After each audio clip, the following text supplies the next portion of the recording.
თავისუფალი დემოკრატების ახალგაზრდული ფრთის წარმომადგენლებმა პარტიის გლდანის მაჟორიტარობის კანდიდატთან ერთად მერიის წინ აქცია გამართეს. ამირან გიგუაშვილის თქმით, გლდანში მდებარე ტბის ტერიტორიაზე ანტისანიტარია.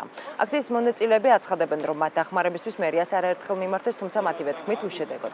აქციის მონაწილეებმა მერიასთან ყუთით ნაგავიც მიიტანეს. ქალაქის მერიაში ბრალდებით უარყოფენ.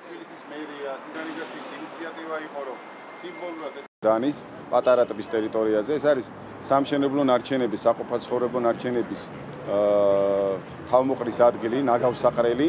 წლების განმავლობაში ადგილობრივი მოსახლეობა ყველა ხელისუფლების დროს არაერთხელ მიმართავდა ადგილობრივ ხელისუფლებას, თბილისის მერიას, რომ ეს პრობლემა მოეგვარებინათ, მაგრამ გლდანს პატრონი რეალურად არ ყავს. არსებული ინფორმაცია არ შეესაბამება სინამდვილეს. გლდანის პატარა ტბის მიმდებარე ტერიტორია დასუფთავებულია.